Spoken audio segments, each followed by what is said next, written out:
After I finish doing greetings and so, I going into Guyana under three PPP presidents: Barrow Jagdeo, Donald Ramatar, Irfan Ali.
Well, good evening to you, and what a wonderful Wednesday it is.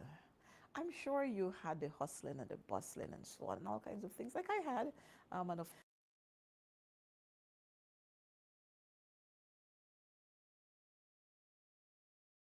doing this, that, the other, all kinds of excuses. We're going to continue to have blackout. Could you imagine that? In the 21st century, the country with the fastest growing economy, the country that you got all kinds of developments, so-called developments that they talk about, and we're having blackouts nonstop every single day. Don't talk about Linden. If you're thinking about going there, don't even go. Linden having blackouts for 12 hours every single day. Could you imagine that? What a shame.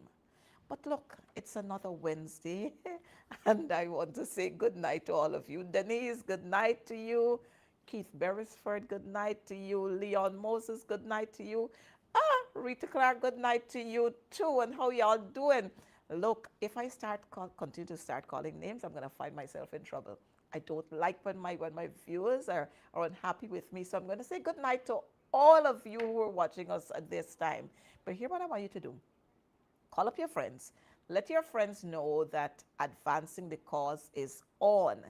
And this evening, I'm just going to remind you just in case you forgot. So we're reminding you just in case you forgot.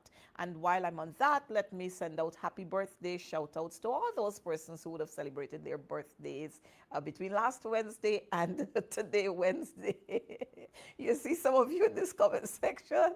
So happy birthday to all of you, and I pray that God will continue to bless you. You see, those persons who would have celebrated 100th birthday, the 100 years of being alive. Happy birthday, special happy birthday to you. It takes a lot for you to be living to 100 years old. And then we had 265, and we had a 15, and we had a 1 year old. Happy birthday to all of you. God bless you. And just the same way we're sending out happy birthdays, we want to extend heartfelt condolences to all those persons who would have lost loved ones. Of course, we have to single out here one of our very own icon, Miss Samantha Grant. She died today after prolonged battle with cancer. And so to her relatives, we want to send out our heartfelt condolences to you. Guyana has lost another daughter, another icon, and I'm hoping that the government will do something tangible. You know, they don't remember our people, they don't remember our celebrities here. They bring all kinds of people from all over the place. I mean, don't get me wrong when I say all kinds of people, but I'm just saying that to say to us that they pay more emphasis on the foreign artists as against what they pay to our local artists here who go overseas too and put Guyana out there. So to the family of Miss Samantha Grant, um, heartfelt condolences to you. We pray that God will grant you the comfort you need at this time.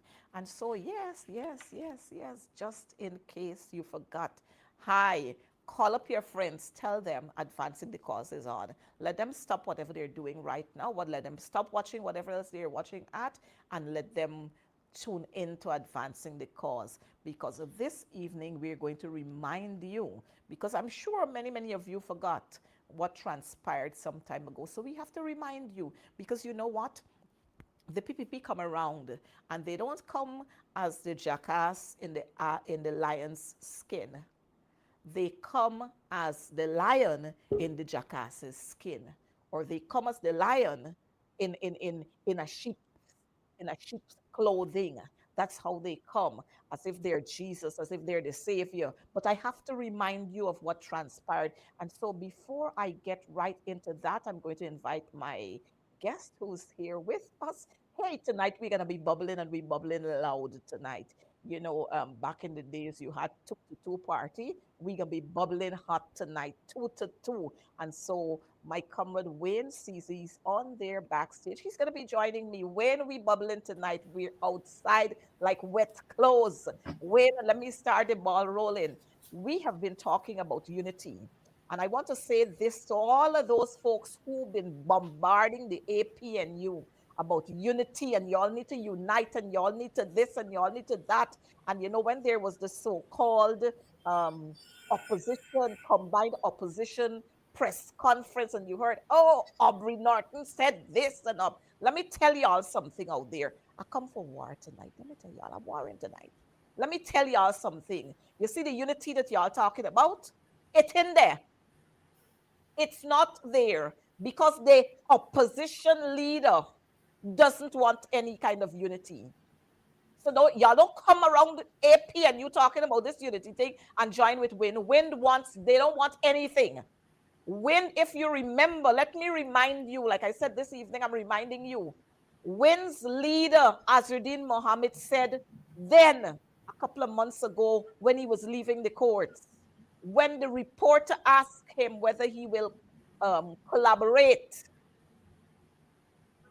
whether he will unite, whether he will work with the APNU, he said no, with capital N and capital O. He said no. Ask whether he will work with the PPP, and he said yes, in the interest of the people. So right there, I want y'all remember this, you know. I want y'all remember this, and so call up all them so-called fools, let me put it that way, because I'm very upset. Let them know it's not the APNU that doesn't want to collate. It's not the APNU who doesn't want unity. It's not the APNU who don't want to see Guyana remove the PPP from office. It's WIN, because they're greedy and self-centered. And all they think about is power for themselves. They don't have the people's interest at heart. So I needed to tell y'all that. Don't let me hear y'all come around this place talking foolishness about APNU and Aubrey Norton and this and that and the foolishness. Keep it to yourself. Don't bring it out. Not this time around, because you see what he did just recently? You see what he did just recently? And let me tell y'all, Azruddin, as the opposition leader, all of y'all who've been fighting Aubrey Norton down, Aubrey Norton scared the protest. Aubrey Norton doesn't want this. Aubrey Norton doesn't want that. Aubrey Norton didn't want the other. Aye. Why y'all not asking Azruddin now to go and do large protest? Why y'all not calling on Azruddin to shut the country down? Why y'all not calling on him to go in front of GCOM and ask for a clean voters list and for biometrics? Why y'all not calling on Azruddin to call for the back of Claudette Singh? You see, y'all got very short memory, you know. And again, some of us, we like to kill our own people. No wonder our forefathers were where they were for all of those years, because we are sometimes our own enemy. I needed to tell you all that. I needed to say that. And for those of you who know me, you know I don't mince my words. And I don't know how to pretend. We want to have a country that reflects the motto that we have, which says one people, one nation, one destiny. We don't want to hear about 1 Guyana, 2 Guyana, 3 Guyana, 5 Guyana. We don't want to hear about who talking about their chat 3 and chat 4 and whatever. We are one people, one nation, one destiny. So when people come out with all kind of foolishness, y'all need to back them off and blank them. We can only get rid of the PPP if we unite. But some people don't want to unite because they don't want to get rid of the PPP, because them and the PPP, they're all one. It's just that they fall out now. They're all one. And I need to remind you, they're all one. All of them used to be knocking glass. So hey, listen to me, brothers and sisters. Let them giants, let them 2 giants, them 2 elephants, let them fight in the corners. You don't get involved. Don't get involved, because when they were lending each other armed vehicle and so on and so on and so on and so on, you weren't part of it. When they all used to go up to farm and shoot and all kind of thing and be on jet skis and all kind of thing, you weren't there. So let them trash their business out by themselves. Don't let them draft you into foolishness. All of them talking about we care and we're concerned about the poor people. Some of them got plenty lands. Why they don't give it to the poor people? Huh? Plenty lands they got. Why they ain't giving some to the poor people? They got all kinds of apartment buildings that are closed. They should put some of those poor people from Caneville that the government has given 14 days to remove. They should put some of them in those apartment buildings that they have. And when they come around you to talk about we care and this is what corruption looks like and this is stupidness and all kind of foolishness, tell them the lands that they get, give it to poor people. If they so care, give it to poor people. We ain't want to hear nonsense. We ain't got time to jump around to this place. And I told y'all before, we don't want no show by opposition leader. We want an opposition leader who will work for the people. Wait, let me bring you on before I get a little more hot. No, that was excellent. That was well put. Listen, I don't disagree with any point that you've made there, you know. And listen, ladies and gentlemen, I say good evening to all of you. And that's the thing that I love about Miss Coretta McDonald. You know, she has the appetite, she has the fire and desire to serve the people. And you see it every time, you know, she has one of these programs, she brings her emotions to the table. And that is what is needed at this critical time. We need to see authentic leadership. And in Coretta McDonald, I see authentic leadership. And I love that. And it shows that, you know, the PNCR has a bright future, having a star such as the Honorable Miss Coretta McDonald. I welcome all of you to tonight's program. It's great to be here this evening, and I'm looking forward to having a very edifying discourse here with Miss McDonald this evening. I think she's gotten off to a real fiery start, and that's one of the things that I love about her. Most programs that I'm on, I'm the one bringing the fire, but oh my God, she's already lit it, and all I have to do is to jump in and do my fair part, which I am willing to do this evening. So, so look, Coretta, everything you say it's totally on point. Listen, and I listened to you very carefully. First shot was fired by the opposition leader. He said he doesn't want to work with the APNU. And listen, ladies and gentlemen, when you make such a statement, that's a brash statement to make. And, you know, if you had any intentions engaging, number one, the first thing you would do is to walk back such a statement, right? To create an opportunity to then draw at the table and work with the APNU. A lot of people have blamed Comrade Norton for this. It is not Comrade Norton that doesn't want to come to the table. And listen, it's going to be difficult for all on sundry, the 12 disciples that's in parliament right now for the APNU to, you know, I mean, they're willing, but I would, if I was one of them, I would find it quite complex working with one individual so as Mr. Azruddin Mohammed, because number one, you know, their level of intelligence and their understanding of politics, you know, there's a big gap there, you know, and to have someone that is a leader and doesn't really understand the realms of politics, you know, coming out and exposing stuff that you already know because you're coming from the belly of the beast, that is expected, right? It is expected that you would have more intelligence coming from that institution. And as the Honorable Coretta McDonald would have, you know, touched on earlier, look, the narrative of Azruddin Mohammed is that he don't take part of pizza pie. He don't take 4 slices or 5 slices. He want the whole pie. That's PPP narrative. They want everything for themselves. Okay? That's going to be Azruddin Mohammed narrative. He's coming from the PPP, whether people like it or not. Okay? So, he doesn't want to work with APNU. But yet, Azruddin Mohammed, you got to understand this. A lot of those people that you have in your party, they're from APNU.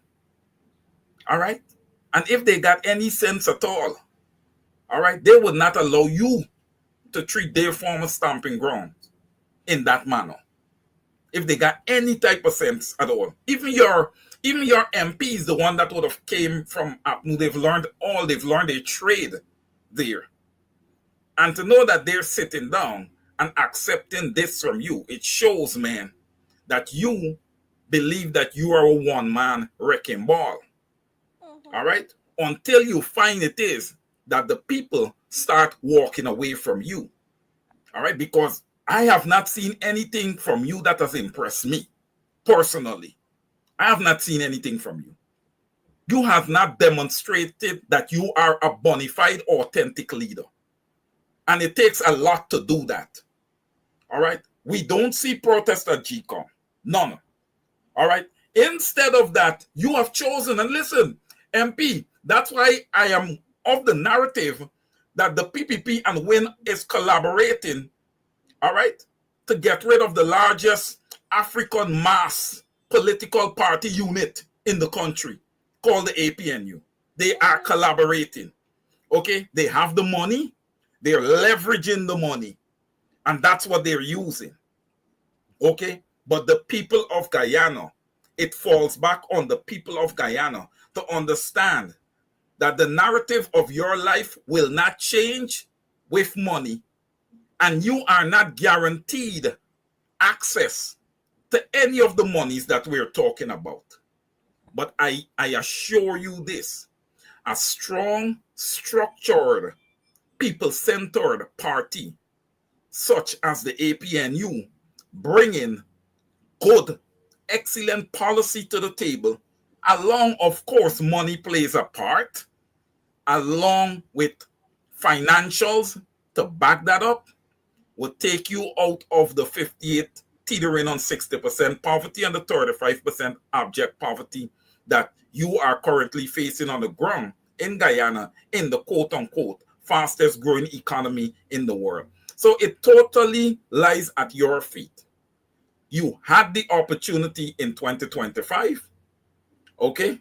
And we failed to execute when it comes to going to the booths and vote. We failed there, all right? We failed other places also, that we would have allowed an election commission that was not ready for an election to hold an election and then allocate seats. That is my belief, that the seats were just allocated, all right?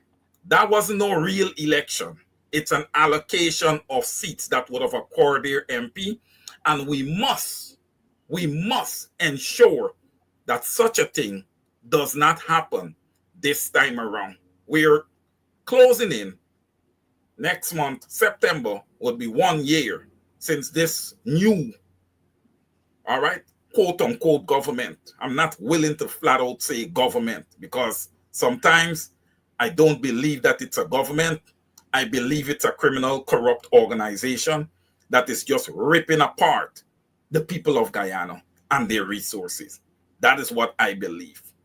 MP, I'm going to hand back to you. Good. So, you know, when tonight I want to really remind us of what transpired in Guyana between 1999. We're going to take out that 2015, May 2015 to August 2nd, 2020 period. We're going to take that part out. And then from 2020 to present, we want to look at Guyana being governed by 3 PPP presidents. 3 PPP presidents. We want to go through that. And the first one we're going to look at is the Jagabat. The first one we're going to look at is the Jagabat. Viewers, I'm telling you, call up your friends. Tell them, tune in. Tune in. Under the presidency of the Jagabat, between 1999 and 2011, operator will show you some of what took place then.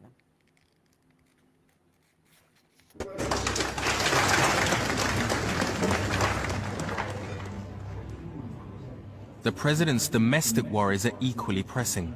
His Minister for Home Affairs, Ronald Gadraj, stands accused of serious charges, which, if true, could topple the government.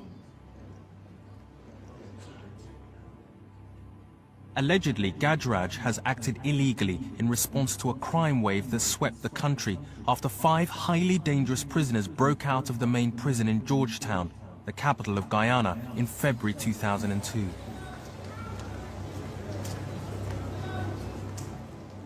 In that process, they had 1 officer was shot and 1 officer was stabbed to death in that corner and died on his way to the hospital. For months after the jail breakout, the police and the army seemed unable to control a torrent of violent crime. During that period, you find a lot of policemen being gunned down in the streets. Also, there were other civilians being kidnapped for ransom, being kidnapped and killed. Reports started to circulate that a death squad had been set up to take out the fugitives. So far, 4 of them have been killed and one still alive. Good. So, operator just gave you a little glimpse of what transpired under Jack Dio's presidency. And that is between the period 2000, between the 2000, that was 2002 when we had the jailbreak. 5 prisoners escaped. And there's all sorts of talks there about the reason why those prisoners were let out. We heard all the stories. But you know what? Under Jack Dio's presidency, we had the death squad. You know? The black clothes, the phantom squad. Let me remind you, that little young man, Troy Williams, was killed. That prison officer, Troy Williams, was killed. Prison officer Roxanne was shot. She couldn't work anymore. She was left maimed under Jack Dio's presidency. You know? And to date, no one under Jack Dio could give account for what transpired during that period. And I want to tell you too, Jack Dio's Minister of Home Affairs, the late Ronald Gadraj, he lived 5 houses from where those 5 escapees were living. 5 houses he lived. Every day you woke up, every morning when you got up, this is what you were seeing there. 6 dead. Execution style. Shaka Blair being gunned down in his home. Police stations are riddled with bullets. Every day, a kidnapping somewhere, and the government had no clue. Could you imagine? The great Jack Dio, who calls himself the champion of the earth, champion of doom, not of earth, the doctor of doom. Look, police find another Buxtonian slain. Body dumped on Annandale Sideline Dam. That happened under Jack Dio's presidency. Army nabs 3 with automatic unlicensed weapons. Jack Dio's presidency, all of that happened. Look, 3 die. Jack Dio's presidency. So Jack Dio he got the moral authority to do anything or to say anything to anybody. Because as head of state, he had no control. As a matter of fact, let me say that it is alleged that he was part and parcel of all that was happening. I ain't say it was alleged. How did he not know though, MP? How could he not know? Okay? He had to be fully aware of what was happening.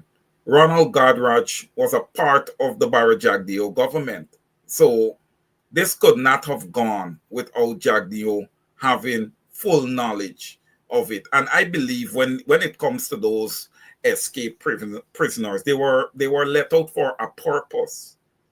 But I think that they turned back on the PPP. All right? They turned back on the PPP. They didn't expect that. Okay? They were let out to terrorize the people. And that's what this government is all about. Hence the reason we have so many Venezuelans in the country. We have not vetted them. You know, a lot of Guyanese have gotten hurt. You know, for the most part, it's been both ways, but for the most part, Guyanese have gotten hurt. All right. Some of these guys are military guys, highly skilled. They're already planted in our nation.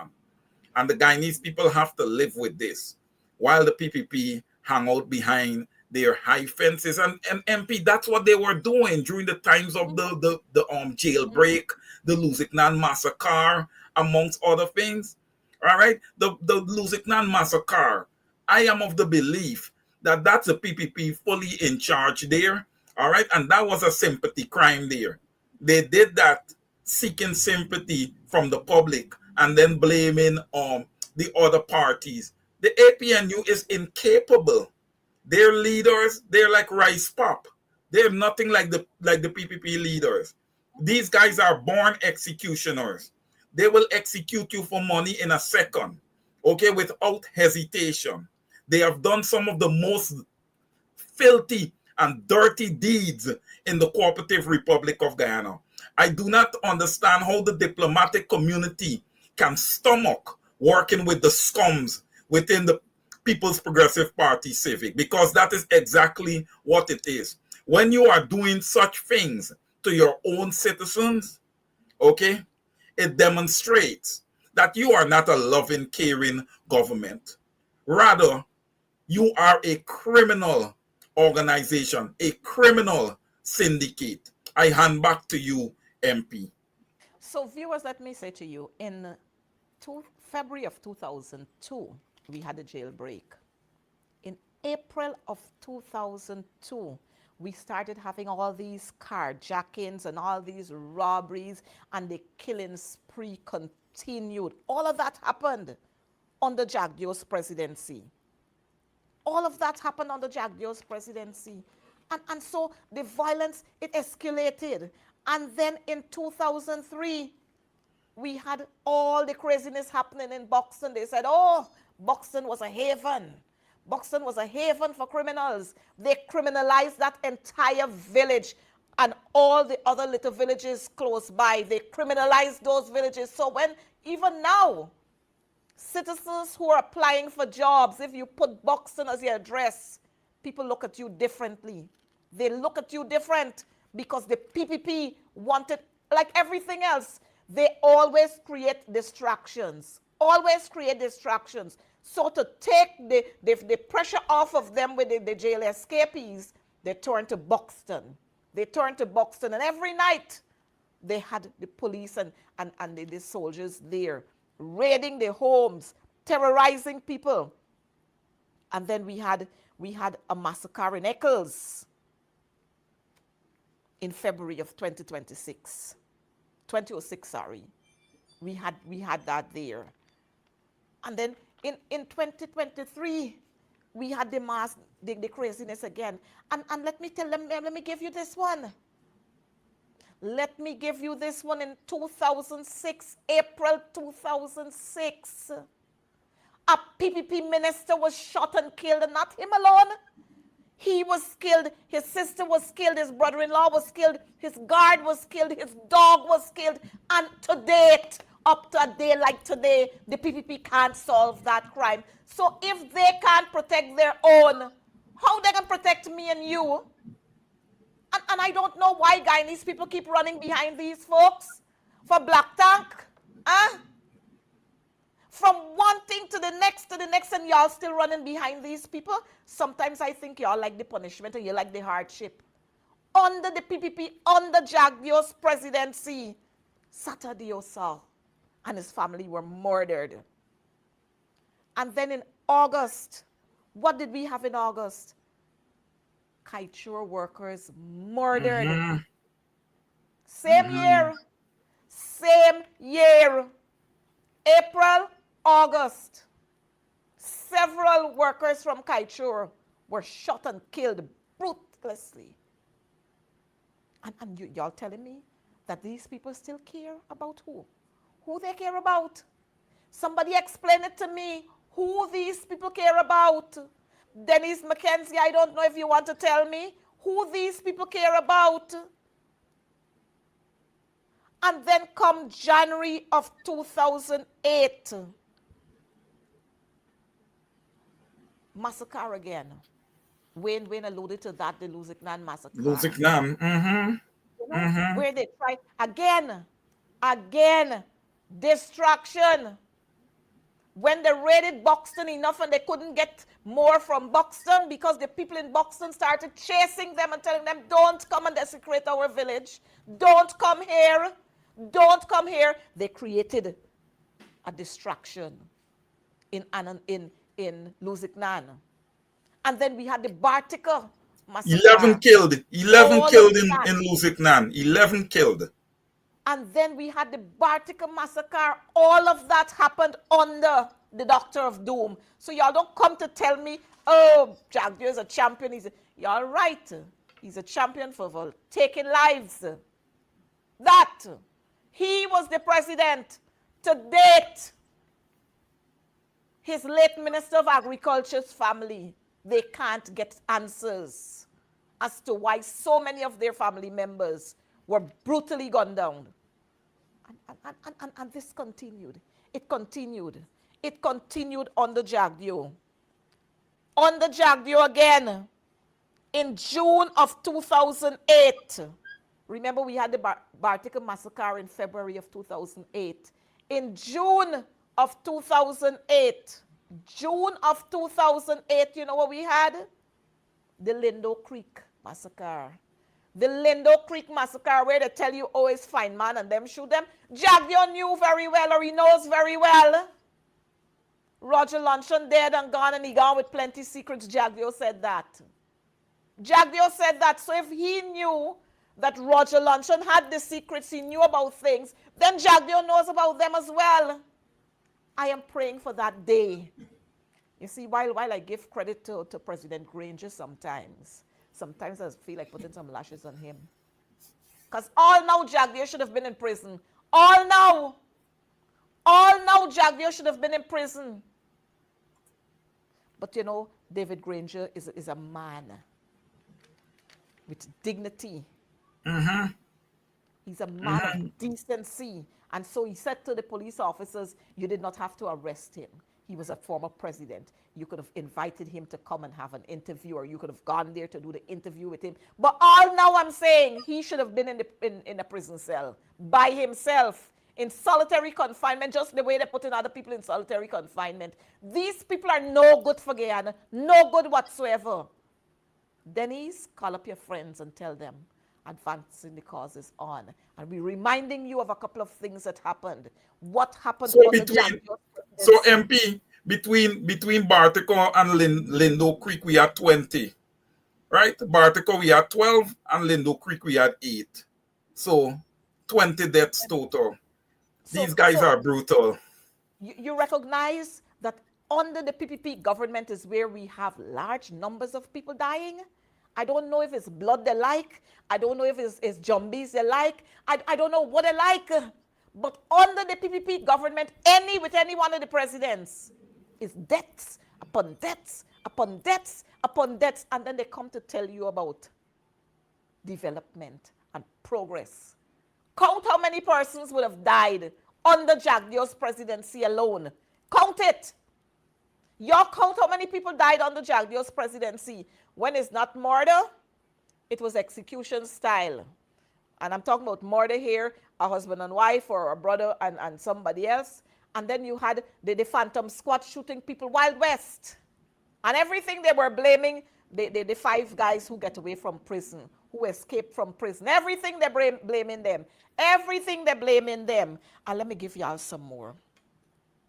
Between 2009 and 2011, crime in Guyana remained a national issue.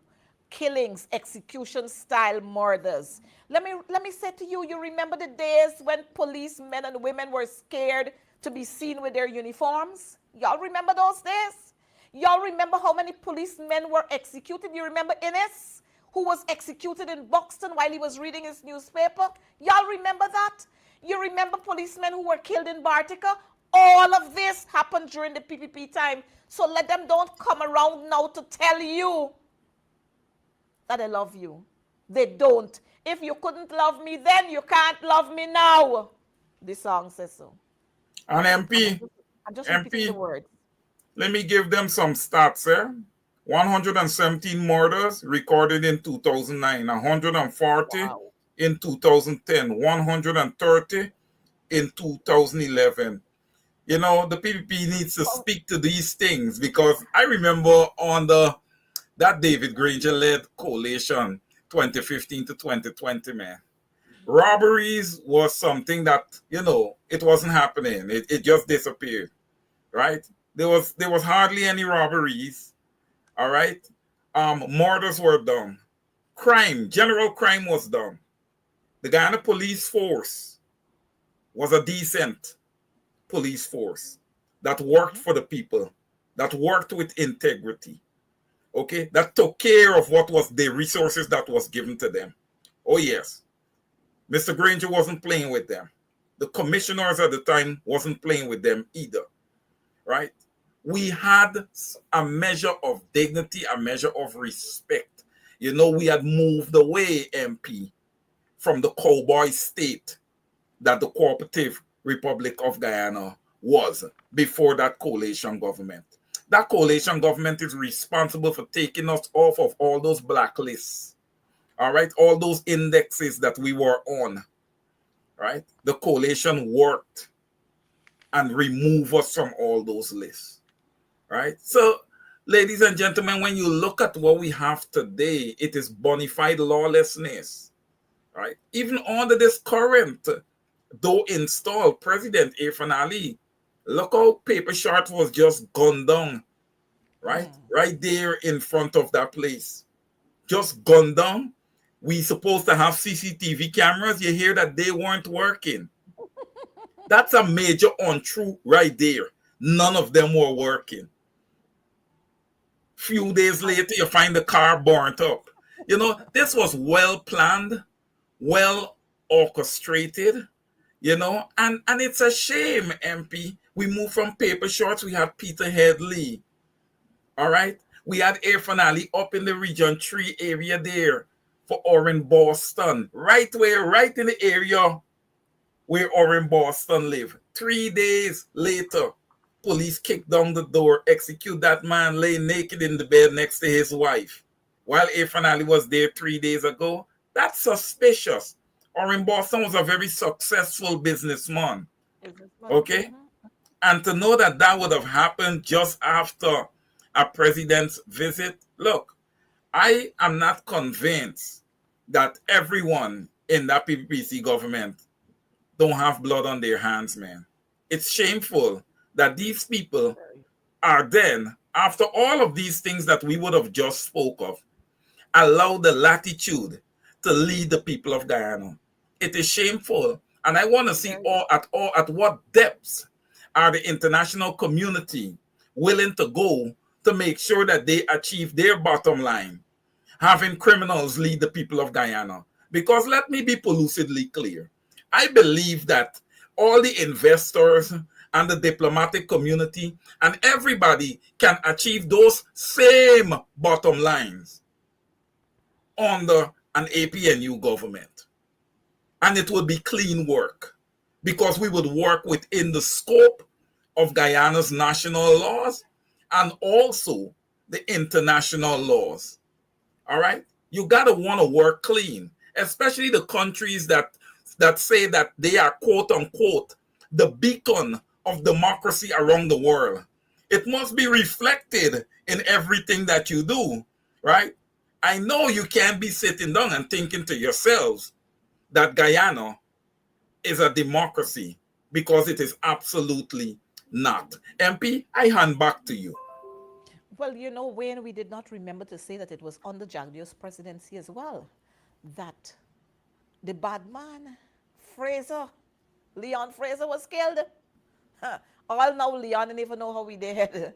Leon didn't know who shoot he up to now. And then you're hearing, Leon was shot by bandits up the Linden Soosdijk Highway. They got some tip off that the bandits were hiding out somewhere there and he was shot there. And people flocked Lee's funeral parlor and they couldn't see any bit of sand on him. And when you do hear this shout, according to Split Press,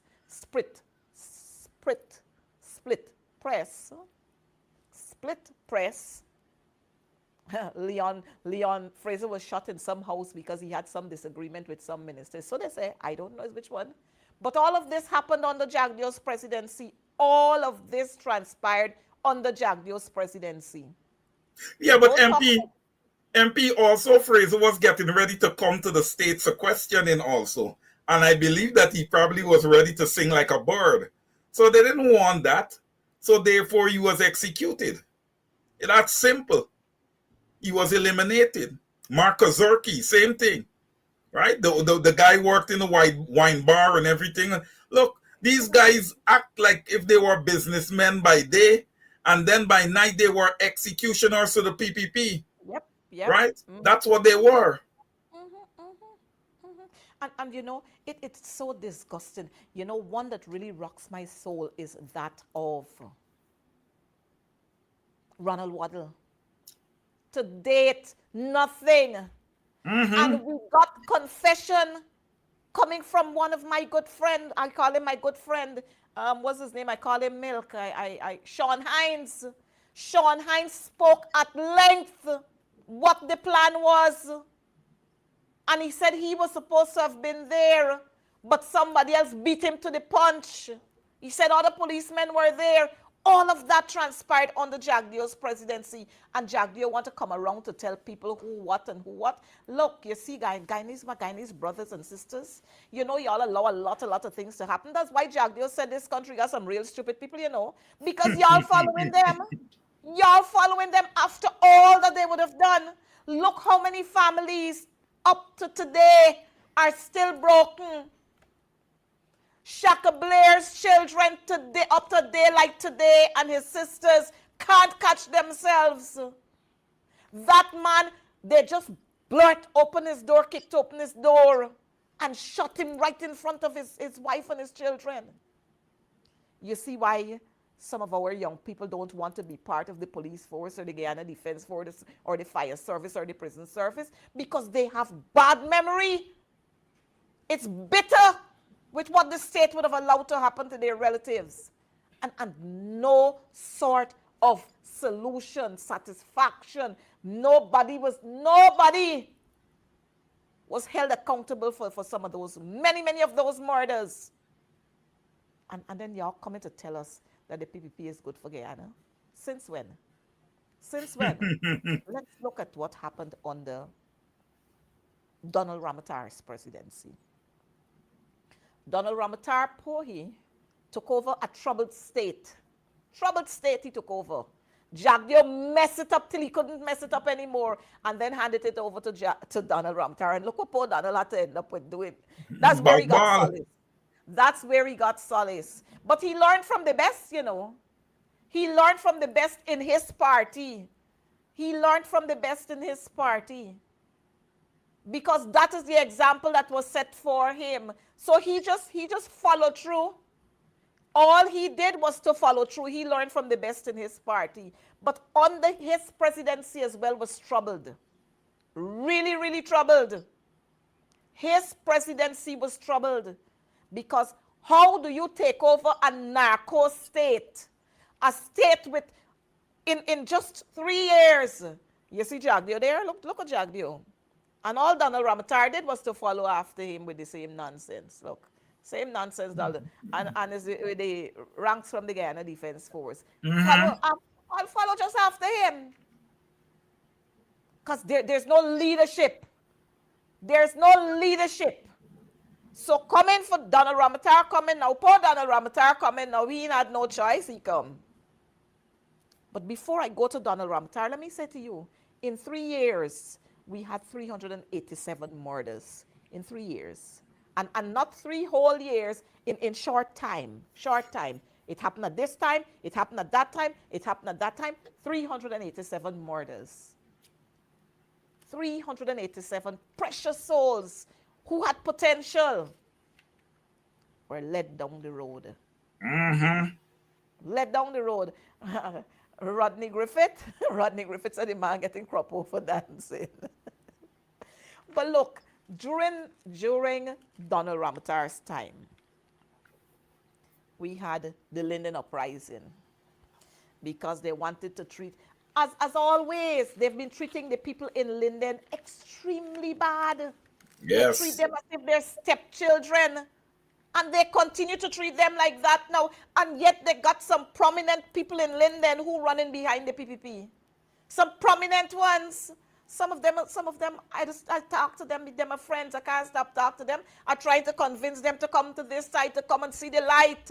But they like dim. They like their bosses, they like dim light.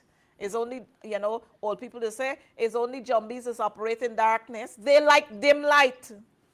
Dim light they like. So we had the Linden unrest during Donald Ramatar's presidency.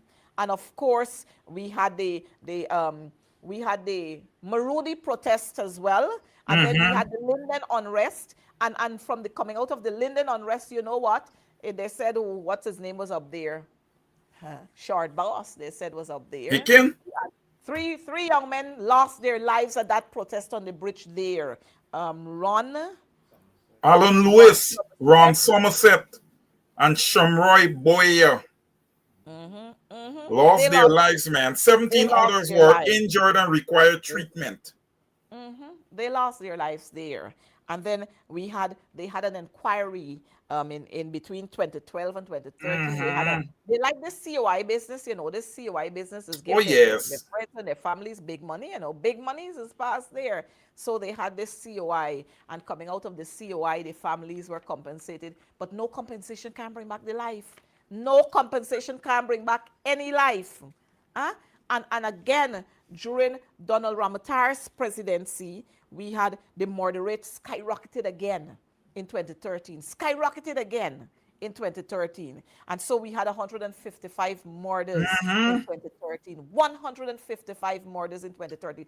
I'm saying these things to you so that you can remember. Every time the PPP come around is killing and bloodshed and killing and murder and this and that and the other.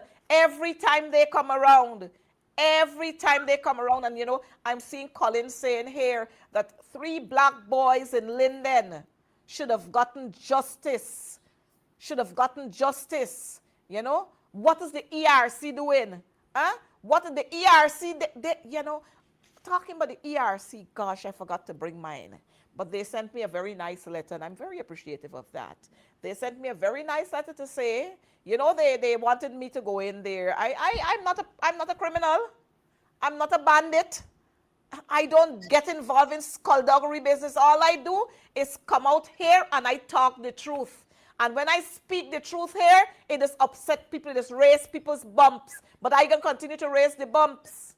I will continue to raise the bumps. We come in. Well, yes, yes, yes. You see Egerton, right?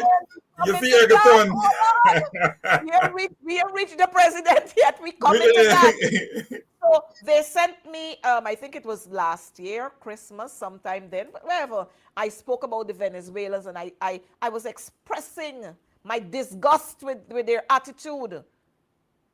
Because we had the gas station, we had the chopping of the boy at Vredenhoop there, we had another murder, we had another joking up and so on, coming with the Venezuelans who bank in Guyanese, and I spoke about it. And somebody's bump raised, and they went to ERC and they made a complaint. And I told ERC in no uncertain terms, I wasn't coming there to listen to anything that they had to say.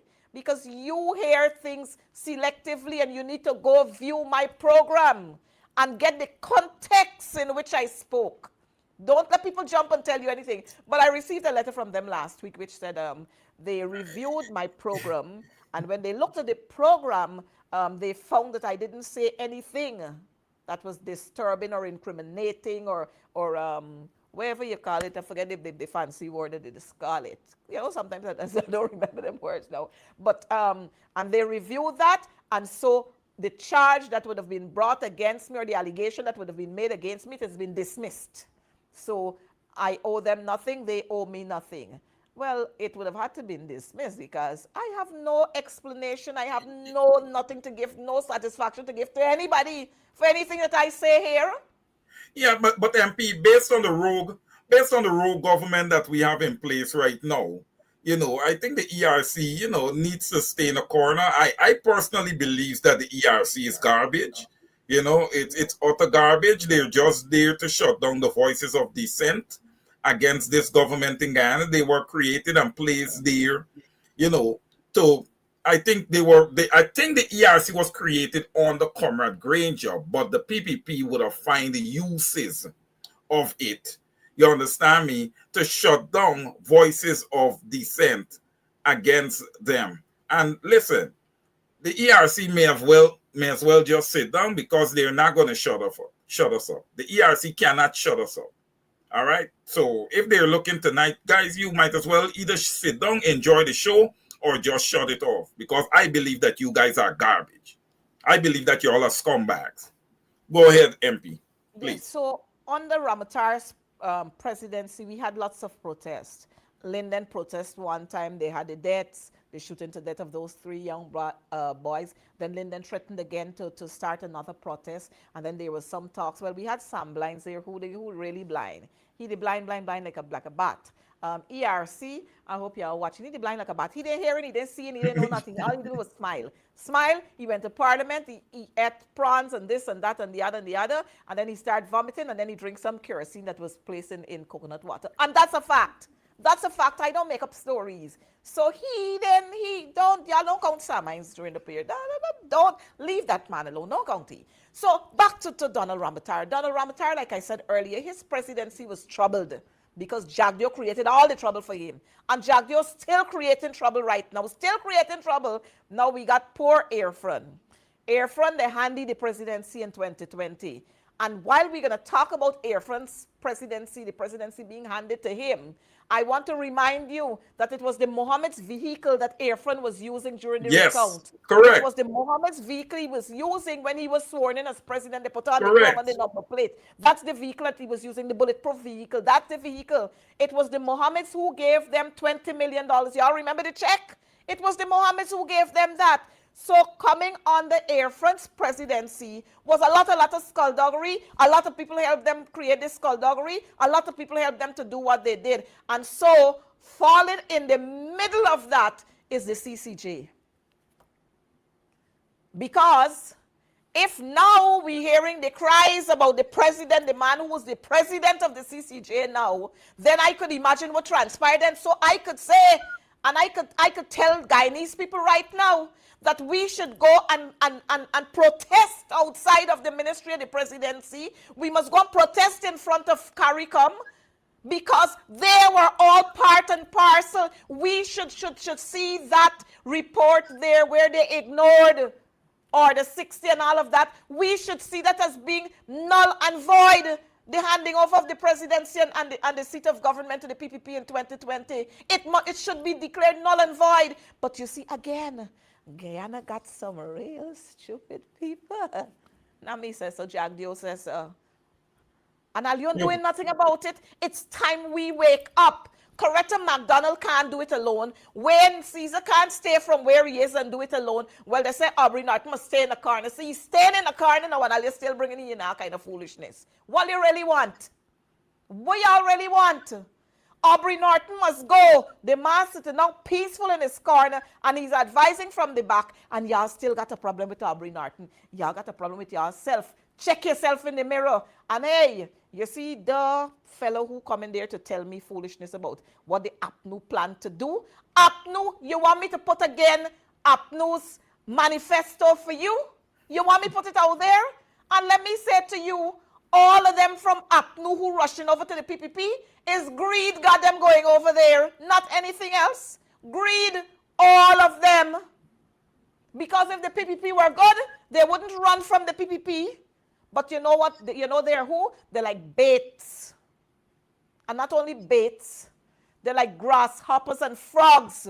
Some of them jump from two parties and they end up in one. And when things ain't right, they jump over, so they jump back over. So all of them who gone over there, and y'all don't tell me, don't say anything about them, because they enjoyed the sweet during the 2015 to 2020 government of the APNU. They enjoyed it.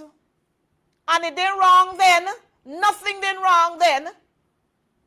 But in 2025 and during 2020 to 2025, they enjoyed being whether MP or this P or that P or a Q. They enjoyed it. And when they couldn't enjoy anything else, they decided they want to jump over. I'm going to put the manifesto out there for y'all. Let me remind you what transpired during 2015 and 2020. We had, every time we had flag raising, the flag went up. That's enough for y'all. The flag went up. So don't come asking me about what did the APNU and what the APNU plan to do. We put out a manifesto there that was second to none. And what did you do? Y'all didn't want $100,000 for pensioners. So, hi. Well, you asked the question if some of them even took the time to read the manifesto. I think that should be the first question, because if they would have took the time to read the manifesto and they were a person of reason, right? They would understand that when you go to that voting booth and you collect that $50,000 and you prorate it over 10 years, over 5 years, it's $10,000 a year.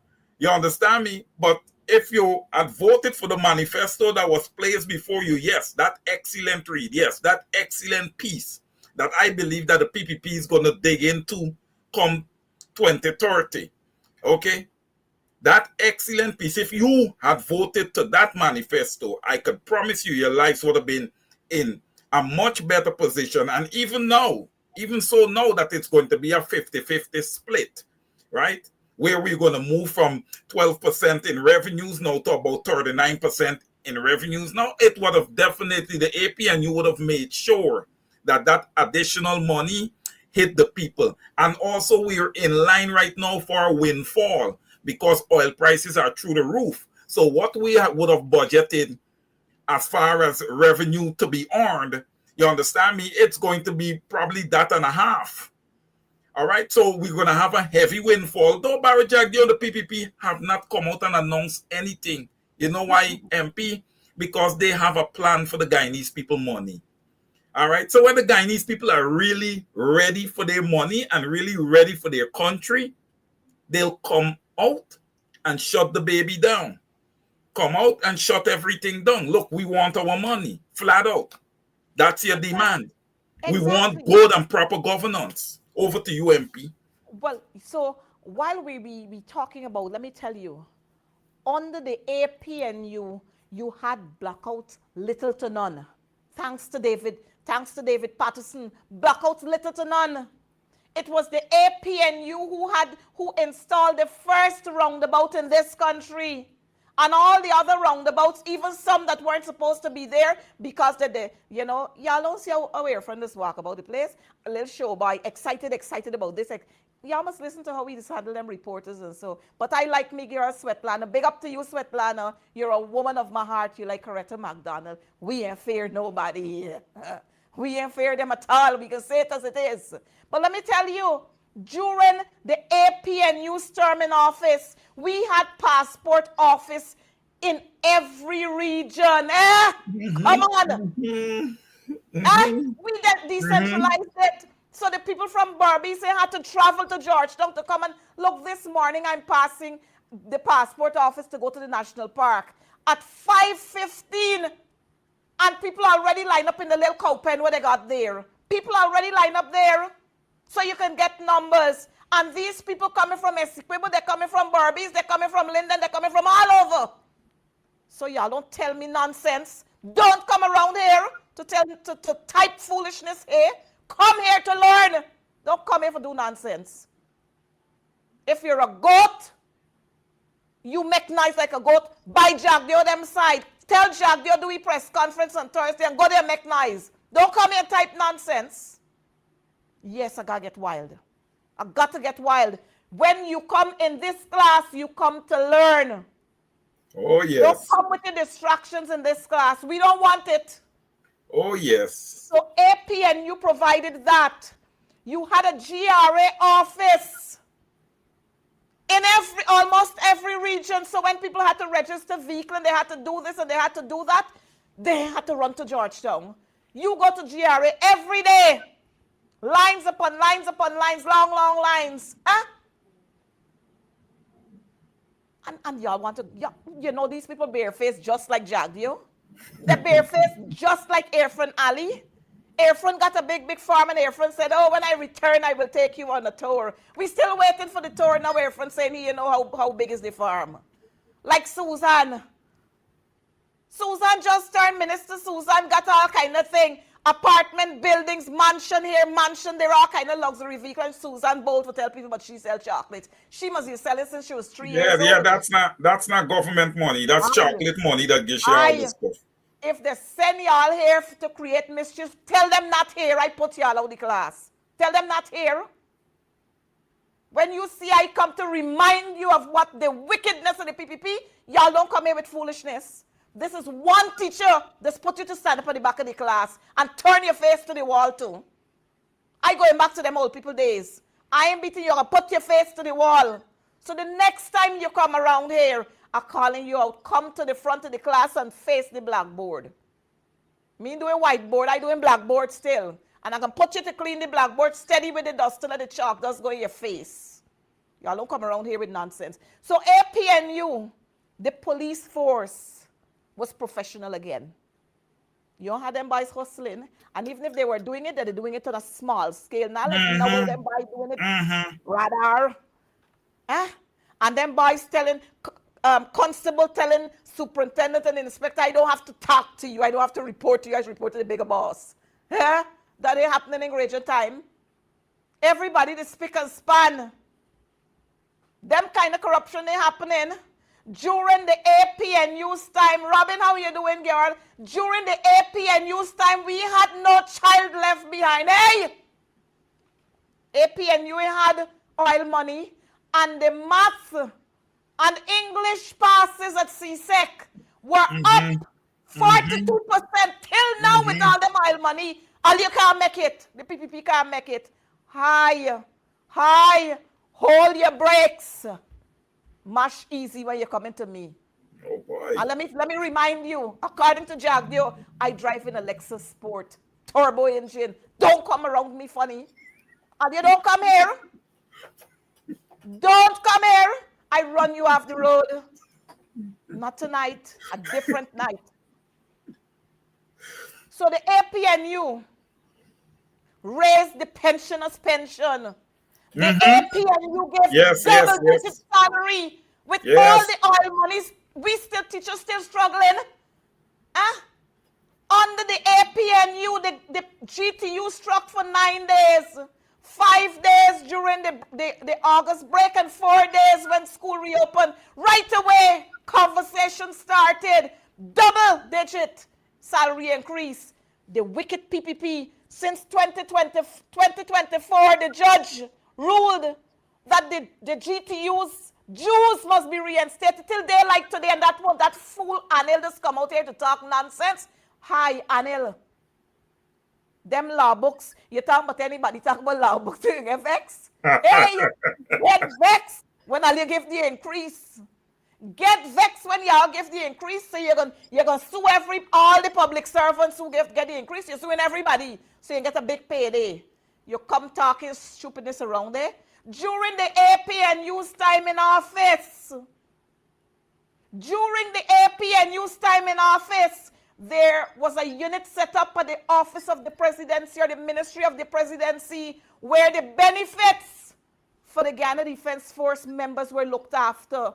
Not under y'all, where they got to wait 8, 9, 10, and 11 years to get their benefits. Some of them dying without getting their benefits. Y'all get it right when you come around here. Don't tell me nonsense. Granger created a green state in this country. Georgetown City, according to, where is Joey? Joey said we building 5-star hotels and we got a 1-star city under the PPP. You don't come around me fun. Hi. Coretta in Ricketix today. Hi, viewers. Tell them little stupid boys who coming here for troll. Tell them not here this evening. Not this evening. Well, let me go to we buy Airfront. Airfront's presidency. He ain't even sit down good in office yet. September, the morning 2020. Boys. September month. What date in September? The 6th of September, I think it was. September 2020, the murder of the Henry boys. The 6th, yeah. The two cousins. Just a couple days after that, Harish Singh was murdered because it is claimed that he saw what transpired and he said he can talk. On the 9th, correct. To date, no satisfaction. They pull up 2 little junkie boys and they say, oh, it's them murder the Henry boys. The Henry mothers, both of them died. From correct. Stress. Barra Jagdio caused that. Irfan Ali caused that because he went there and said, no stone. When you see Irfan Ali come around, y'all chase him. Barra Jagdio say you must walk behind him and chase them out. You walk behind them and chase them out too because he like to come around to say no stone will be left unturned. Them stones still turning. Under Air France presidency, well, don't talk about the drugs. Them drugs, they stockpiling when the coalition was in office. No drugs didn't pass. And that's what I didn't like. Even the private sector, they're spending their money during Granger time. Because you know what? I want to believe that is drugs, they circling drugs, they boosting A narco state. Correct. Correct. So during Granger time, nothing couldn't really happen because in Granger time, you didn't hearing about them big drug fine. By the time Air France got into office, biggest drug fine. And y'all coming around here to talk madness? Hey, them murderers we all got around here in government. Look now blue. You gotta get caustic soda. You gotta get apple cider vinegar. You gotta get some chlorine. Plus tons and tons of blue you gotta get for wash them out. Them ain't easy. Plus when you finish washing them out, you gotta beat some drums. Because these not easy people. By the time that didn't happen, the drugs, the murders. When helping up is what Pretty Paul, what your name get killed. Pretty Paul. That happened in September 2000. Hargobin, yes. Yes, Pretty Paul, September 9, 2020, yes. At Bath Settlement, yes, correct. Then 2021, political unrest. Y'all remember that? Opposition supporters held street protests in Georgetown over government decisions, employment issues, and political grievances. Ladies and gentlemen, I must say this to the people of Guyana. Protesters move mountains. All right? It is your democratic right that if you feel that government is not operating within the best interests, okay, of the people. Remember, when a government takes office, it is there to govern for all. It is not happening now. You know, that whole slogan, that whole one Guyana thing. Yes, it is one Guyana for the PPP, friends, family, and favorites. That's the one Guyana. Laverne, Rhonda, we got to have this story. In June of 2022, Quindon Bacchus was murdered. In June of 2022. So we had 2020, we had 2021, 2022. In 2022 again, we had the protest action, big protest on the East Coast, and some people get millions for making egg ball. And people who were in other areas, when the citizens are flooded, they ain't getting millions. The livestock dying, the crops dying, they ain't getting millions in certain areas. And I could talk about it because I know when you travel the quarantine and you pass number 1 and Gibraltar and Cortland, I am not being racist, but let me tell you all, it's black people live in them areas, predominantly black areas. The PPP ain't got no time with them. When you talk about Lancaster, Liverpool, Manchester, Ulverston, Alness, Salton, Limnere, Nurney, Kildona, black people living in them areas, their place flood out. Mustafa turned up there, Irfan Ali turned up there, and when he was questioned, he said he didn't come for that. And y'all talking about one Guyana? Under Granger, plenty of y'all blame Granger, y'all cuss Granger when Granger went to the hinterland and gave internet hubs and all kind of thing and wells and all kind of things through Van West Charles who jump over, sir. For the first time in some of those villages, they got lights, they got internet, they got water running, and y'all coming around here to talk nonsense, eh? No. That kind of coffee don't share over here. We drink coffee with milk, not black coffee. Black coffee is for Jagdio, not for me. Them is the kind of things that the APNU did. And plenty of you cursed the APNU and said, oh, they didn't look after the people. But the APNU ensured that with whatever monies we had, it was spread across the country. So it's not your supporters alone was looked after. Not like what the PPP doing. You talk about the black belly sheep. Ask how many people get black belly sheep. We ain't gonna go into that yet. We can talk about some other things. You could check with James Bond on the black belly sheep. But he like black belly sheep and black belly black, but something foul, man. He like them black thing. No wonder he couldn't stand up to Terence Campbell. Because Terence Campbell in black in color. He brown. Right. James like them black thing. But this one is a big one you got here, though. This next one is a big one. This next one is a big one. May 21st, 2023. Anybody remember the one? Priya got the belt for that one. Let me give you all a hint. Priya got the belt for that one. Y'all remember that? The Madia school fire. And these are the people who talk about they care. Care about who? Eh? Care about who? Who they care about? Who they care about? And you know who? The children that died there. Ah, you know who those children were? They were indigenous children. Pauline Sukai didn't pay any heed. She didn't pay any heed to that.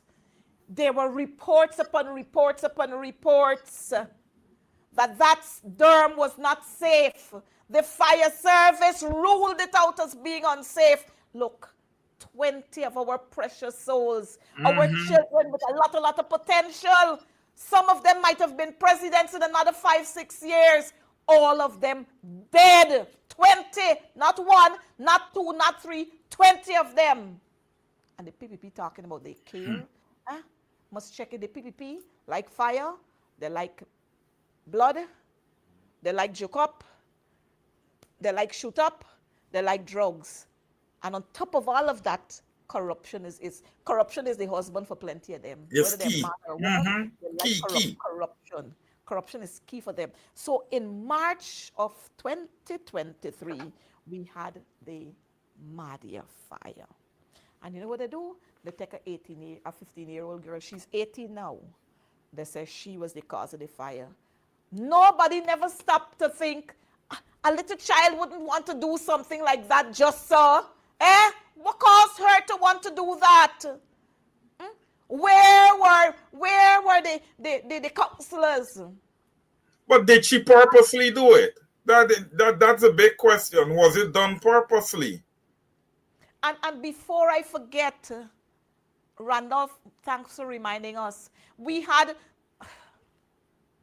Mushroom. We had those Mushroom. We had Mushroom on the stage. Mushroom, the modeling with all them allegations against Mushroom. Again, Pauline Sukai, all she was interested in then was to put on all kind of thing on she tell she how they value the price of an alien. She didn't care anything about her indigenous people.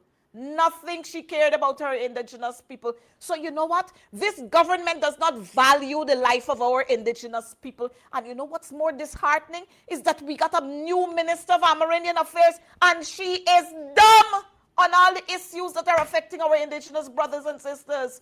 They're getting raped, they're getting sodomized, they're getting this, I can't call some of the words I want to call, but look, I'm going to hook y'all up with the boy there. I'm going to hook y'all up with this boy, he can tell y'all. And then they still turn around and give this boy big fancy position. This is to show you how these people don't care. Watch this, watch Mushroom right there. They don't care. They don't care. All kinds of allegations were leveled at him. Young girls came out and spoke of what he did to them. The young lady went to the house where she said it happened to her, and they changed around all the things them on the house. They changed around, but the girl was able to say, yes, this was so and that was so. Watch he. And he's still holding big position, drawing my money and your money. He's still drawing my money and your money. Taxpayers' money paying he, living big and fat. He wife and them, this is ex-wife, get big contract in West Coast. No, he got a lot of contracts. He got a lot of contracts, MP. And you're going to tell me that Airfront know nothing about what's going on here? That's what y'all want to tell me? Airfront know what's going on? Huh? Y'all saying Airfront doesn't know what's happening? Just like how y'all the same Barrett know what's happening? Huh? Then in 2024, murder continues in 2024. Murders continue in 2024. When you got to help me with the murders in 2024? Yes, the murders continue in 2024. The national crime rate, well, they're saying that it in 24, they're saying that it fell, right? They're saying that it fell by 13.6%, but that's what they are saying. That's what they are saying. You're right. We still have 35 recorded murders, 102 armed robberies, and 82 rapes. Hey, rape is high. Is the boss started the genius? Y'all know who's the genius? Mushroom. The dildo. Oh, the dildo. Okay. And And you know, what is sad about all of this is that people remain silent. Rape lal, yes, rape lal, mushroom rape lal. And people remain silent on this. If we did not protest out there, Dharamlal would have still been in government as a That is minister, correct. still serving as a minister. But the boy driving big fancy vehicle. And then That is correct. in 2025, oh, poor Wait, little MP, hold boy. on. MP, hold. You're missing Egerton's topic. December 6, 2023, GDF helicopter crash. Yes. Well, Yes, I Egerton remember will write us up for that one. I remember in Parliament when the question was asked about um, the Heroes Highway, that new highway being named the Heroes Highway, and it was named after those 5 servicemen.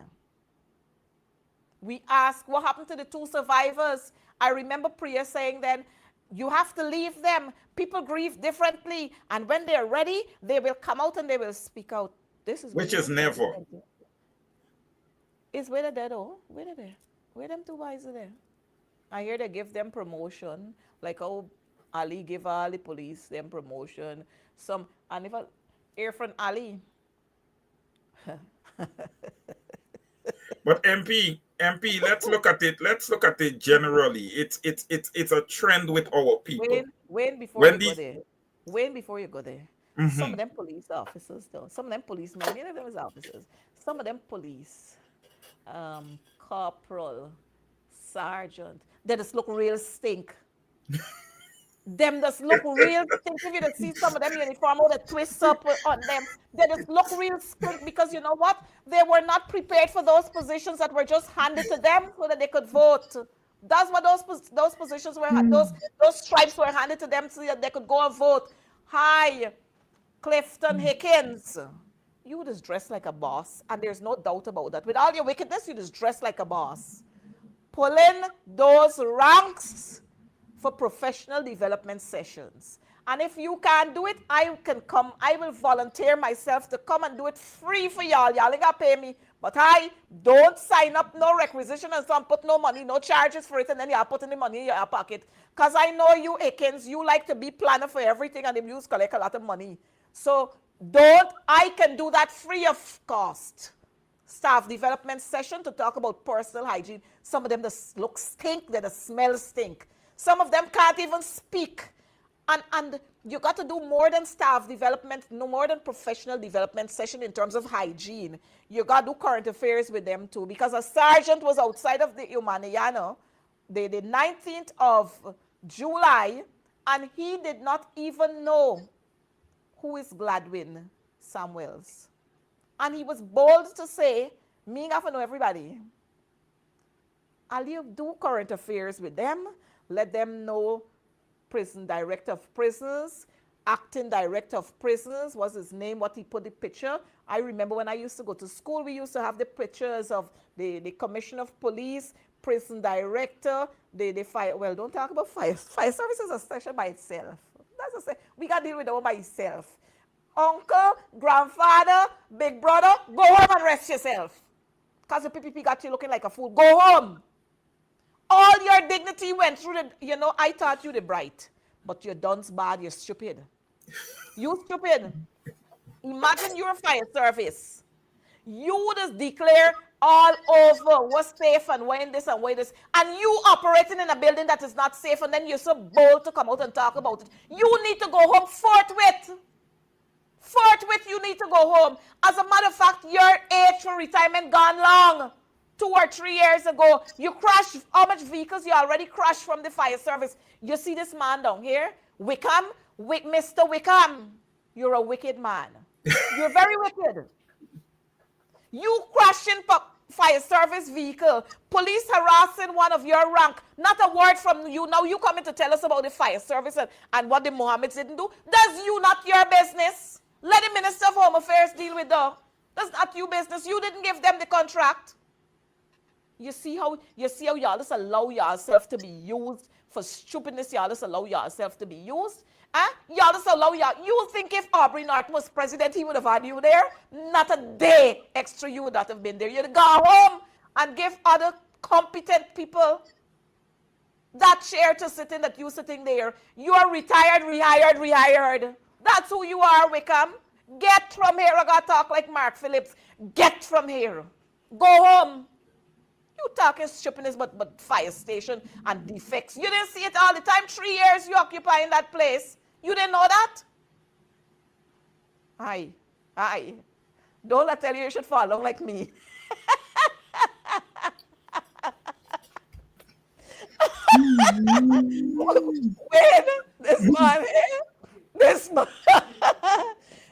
When this man, they got the prisoners, instead they use the prisoners to go and water the plants by Air France place at State House. You sending the fire police there. Them firemen you sending for go water plants. We come here stupid bad, Jack, you're right when he said that. But let's get back to Air Ali. So Adriana Young was murdered. Well, everybody know that was a big one.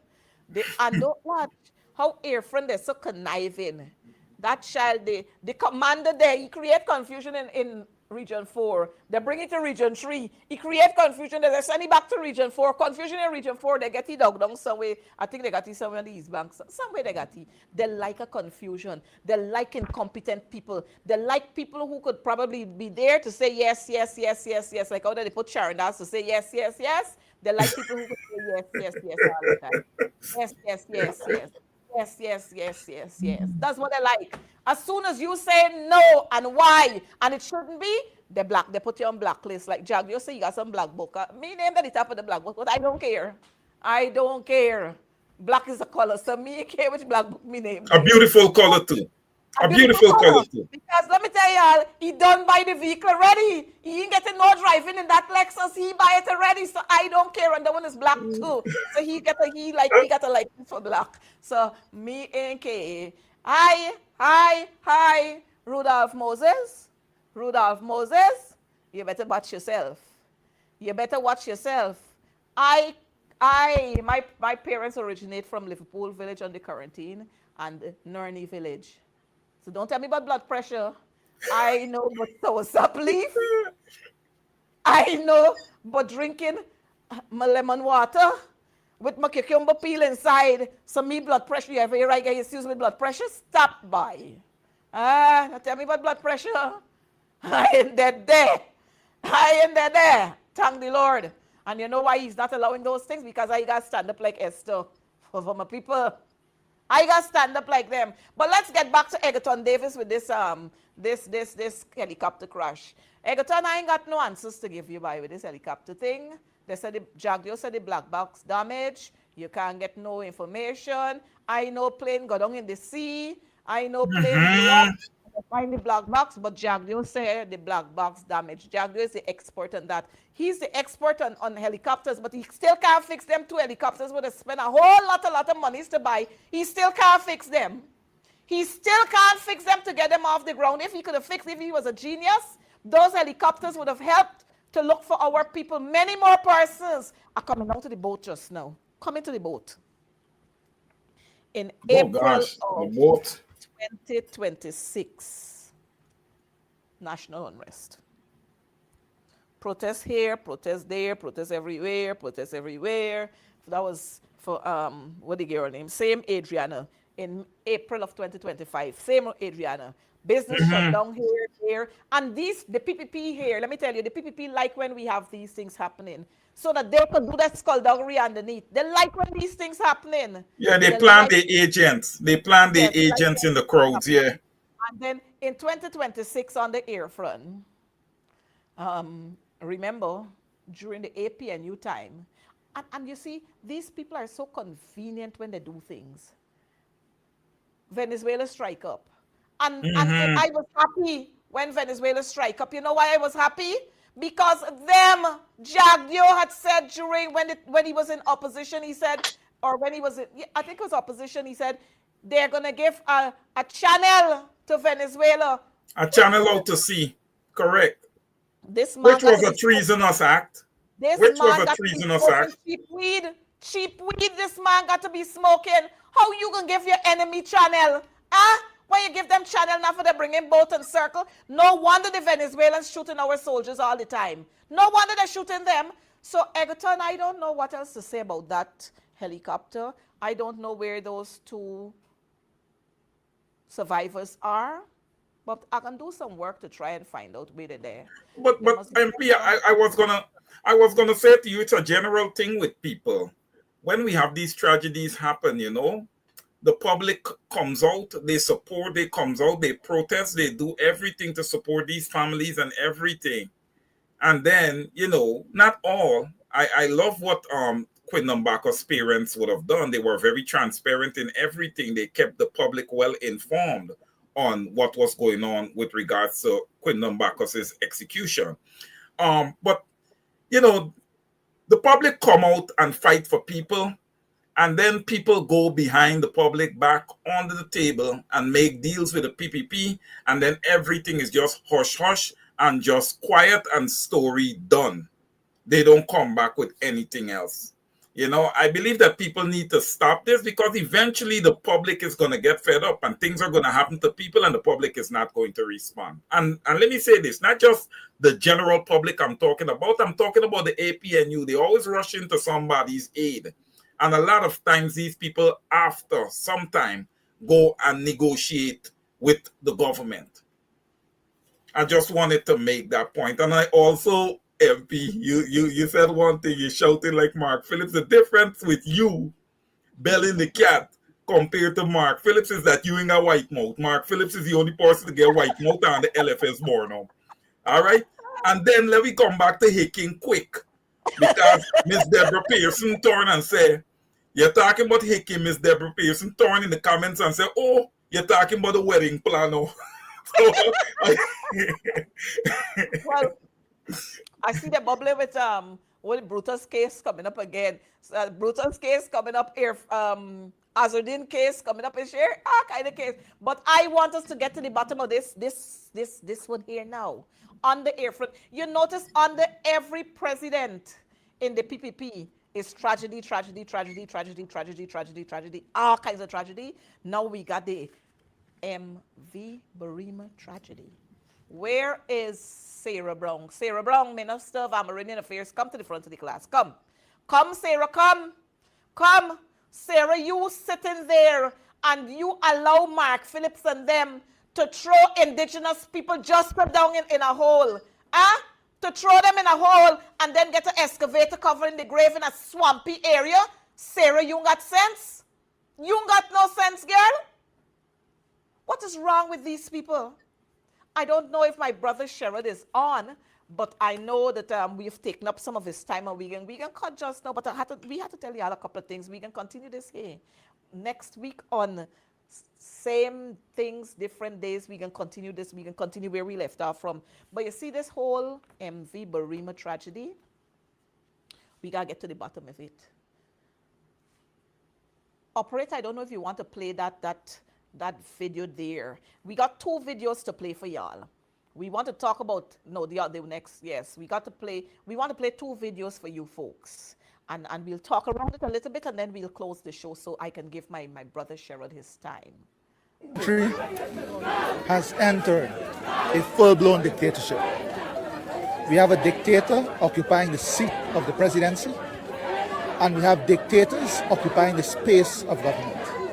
We are in a full-blown state of dictatorship. The rule of law has been kicked aside. The Constitution has been tossed aside. People's rights has been tossed aside. Democracy has been thrown away, out the window, and dictatorship has engulfed Guyana. What you have done is you've just brought this country and all its people into disrepute. We will now be looked on and in scorn and with great suspicion because we are now under a dictatorship. We are now under unconstitutional government. Priya, this has been recognized by all the international... Priya, shut your mouth. Priya, stop. Priya, stop. You president can't even pronounce words. And you talking about what? You ever hear David Green just speak? Huh? Operator, I don't know if you have that video where they went into the Pegasus where, and that it was on this same day that these hooligans tried to overturn Karen Cummins, who was the Minister of was it Health or Foreign Affairs then? She was Minister of Health, tried to overturn her vehicle, and then we got this clown, what you name? You see these Judases and them, all of them, they're sheltering under religion. She know that it was dictatorship then, but she knows what now. Vindy, get from there. Get off that screen, Vindy. What do you think it is at all? These were the same people who barged into the Pegasus when President Granger was there to address I think it was the private sector had some conference. Somebody had some conference. Can't remember who conference. When, I don't know if you could remember who conference. But they barged in there, headed by Bishop the great Bishop 1, Edgil, MV Barima, Bishop Edgil. He went in there, stormed that place where President Granger was. And you know what? Nobody didn't get charged for treason because that was equivalent to treason. You're threatening the life of the president by storming into that building. And President Granger didn't allow the police to lock them up. He didn't allow the police to harass them. But as soon as people come out on the streets now and talking about dictatorship, and you're being looked at on the world, with all them drugs were passed, what we looking what we looking like in the world? Why everybody in the world looking at us like? With all them drugs, plane touching down here, plane touching down so, with drugs, pilot dead, plane empty, you don't find nobody in some cases. Drugs get fined, so Barrow Jack. They said, oh, they ain't got no evidence, the cameras ain't working, and people from till in Germany or wherever could send you the whole footage. And Priya, you talking nonsense? Priya, you're my friend. You're my friend. Stop it. Stop it. Yet local government, try and do something there. Try and do something there. Don't make yourself a monkey. Stop it. You shout for rape, you and them, you say you they shout for rape. A tape is there with all kind of people shouting for rape, but you say you they shout for rape. But you said, oh, he hit me right here. Right here. I wish operator could show that. Right here. He hit me. If I can show you I have a black and blue. You should get black and blue mark in your mouth. Anyhow, It was not overloaded by passengers or by cargo. There was no engine problem or any mechanical problem.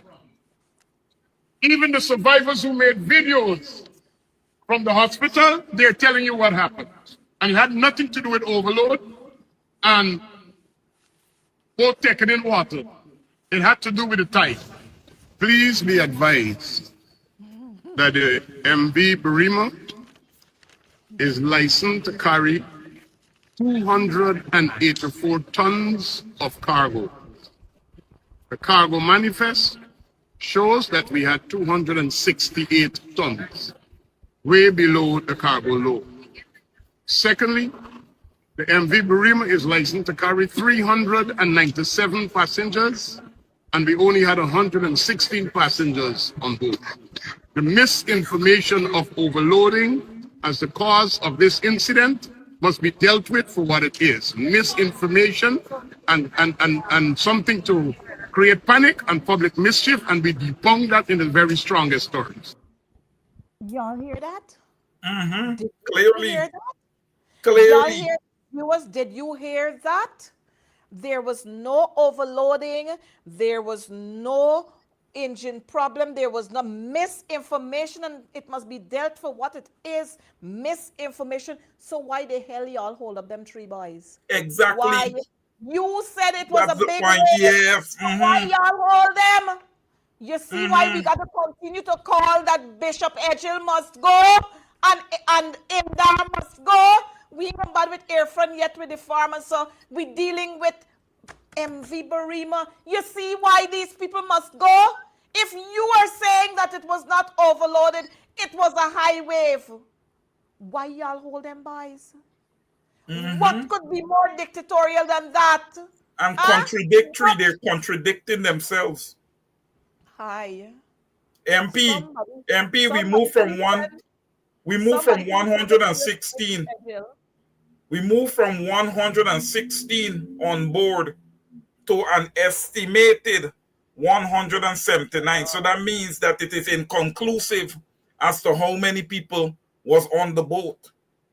Right? Well, you know, Wayne, don't forget, the 63 that they found, the 67 that they found first, 32 out of that 67, their names was not on the manifest. There you go. Their names were not on the manifest. There you So go. they don't know how many persons were on that ferry. And when you hear the account from survivors, whatever that man who preached in church and said, but what a snake, he was bitten by a venomous snake, the snake can bite you for truth. That same snake that was in the Garden of Eden, the snake can bite you, Bishop Edgil. The very snake can bite you. And we got enough tetanus injection to give you if they get you to the hospital in time and if the nurses work fast. Because you notice how many people dying? Baby 3 years old died. The mother's a health worker. The baby waiting to be medievaced to Georgetown. Baby dead. And this is the PPP. We didn't get to talk about health and education under the PPP, but y'all remember under the PPP, you had 2 mothers in the maternity ward sleeping on the same bed. Y'all remember that? And Valda Lawrence changed that as Minister of Health. So when them comebacks come in on this program to type stupidness, I'll you tell them, sit down, or you can get your face turned to the wall. The PPP used to have that. 2 mothers sleeping on one bed with the babies too. So, hello. Don't let me get like one communications. The number that you've dialed is not within the service areas or it has been turned off. Hi, don't dial this number. Don't dial it, you're not going to get through. So again, let me say to you, under the PPP, all 3 of those presidents, they've been governed by murders, drugs, and corruption. Execution-style murders, extrajudicial killing, drugs, and corruption. That's the legacy of the PPP. And when that was not enough, they're killing people.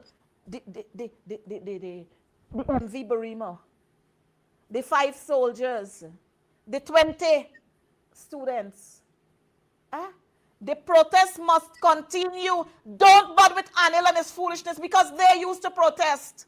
Don't come around it. And many of the protests that you had, they weren't any legal protests. So don't come here now to try. And that's what they like to do, instill fear in people. Imagine the people protested at Denamstel.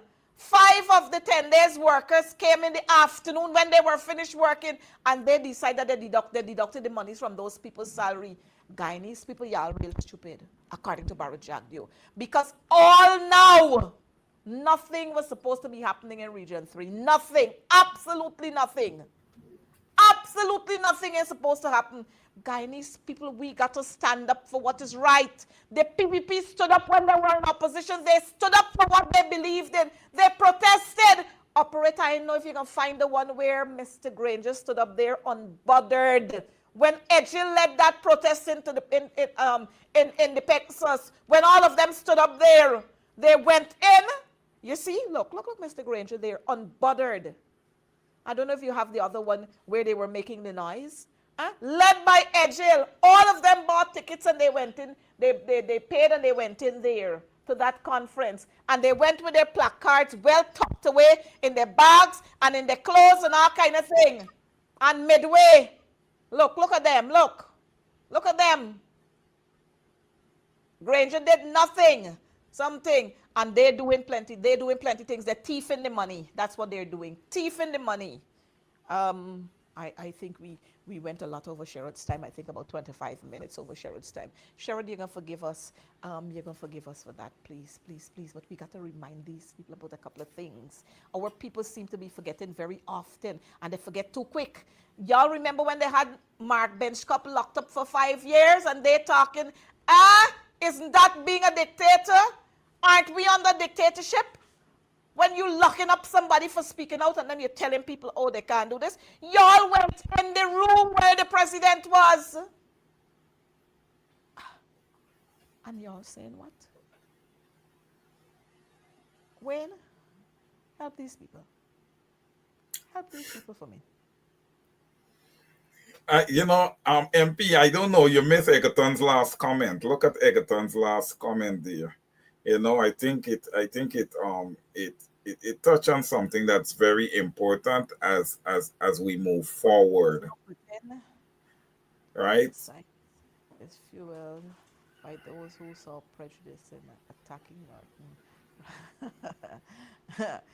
Egerton, I Right? guess you missed it earlier. I spoke about that. Egerton, they got plenty of them. Some who claim to love Burnham Party. Egerton, you know what I'm talking about? Some who claim to love Burnham Party, and everything they're doing is destroying Burnham's party. They claim to have been walking around with Desmond Height. Some of them been walking around with Desmond Height looking for a man. They didn't walking around there in service. But they got plenty talks in about. Yes, some of them they write all kind of fancy thing. They love to write. But you know where they are? Behind the computer screen, behind the phone screen. And they're living in America. They don't come here. And when they come down here, they're ducking in, ducking in, ducking in, ducking in. Oh, I'm seeing somebody saying my brother Sherrod is going to wait. Sherrod, thank you so much. 5 minutes more and we're going to allow you to go. They're ducking in this country like little bees. They ain't want nobody to see them when they come, but when they get returned to the US, they're writing all kind of fancy stupidness, and they ain't writing in newspapers, and so they're writing in little groups. Y'all must come to the front, all of you. Y'all beat Norton left, right, and center. None of you could do what Norton did. None. The Rickford Burke and all of them. Oh All boy. of you. Oh boy. Huh? Y'all are calling Azadine now to the front. Call him to the front. We can join him when he go out in front of GCOM. Call him. Let's go to CARICOM. Let him lead as the opposition leader. Let him go out. Rickford, Burke, Melly Mel, and all of you who they calling down Norton. Norton is a waste of time. Norton is a this. I ain't want.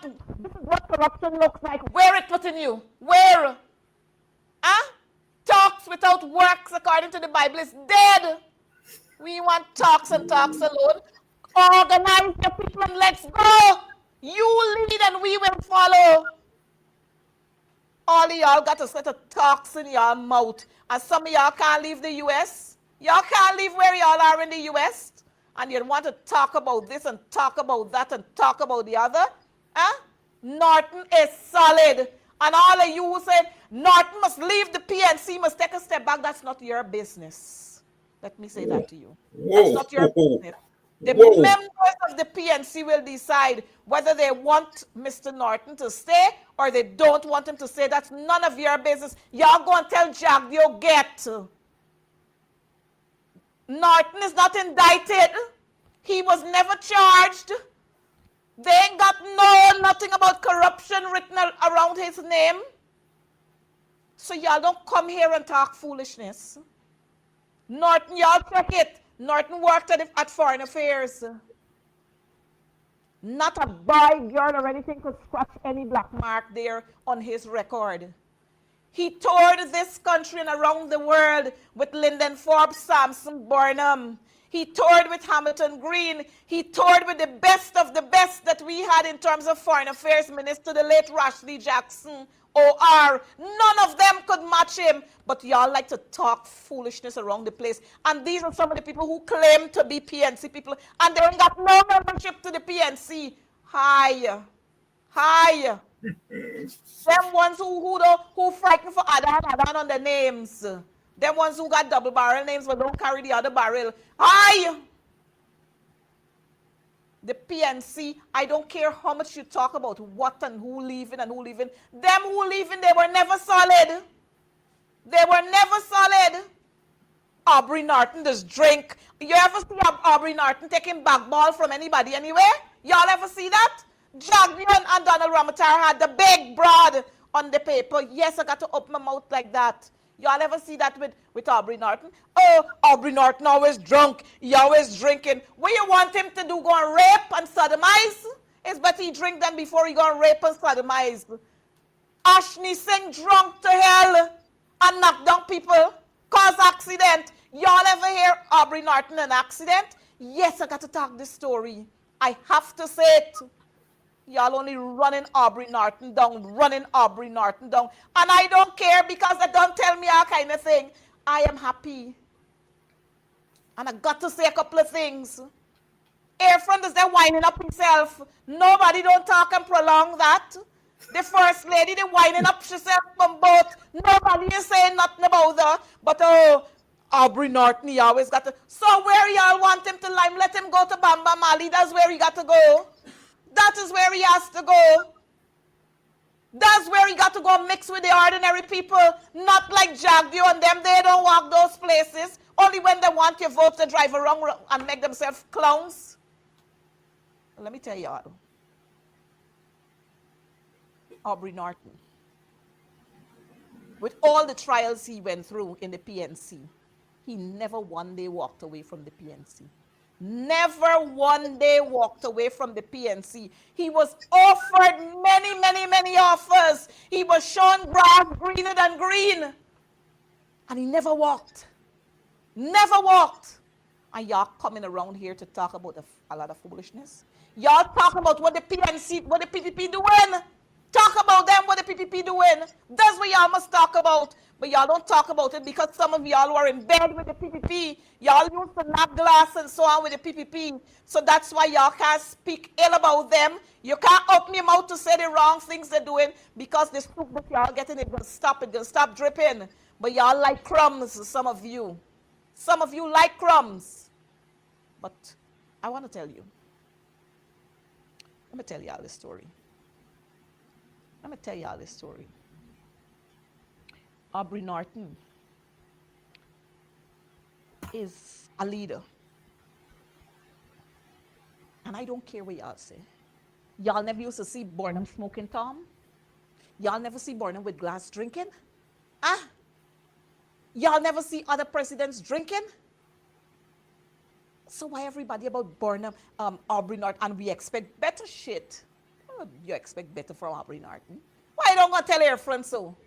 Why you don't tell your friend you expect better from him as a leader? Why you didn't tell Barrett Jagdio when he put out Varshni? Why y'all didn't tell y'all expect better? Huh? Why y'all didn't say them things?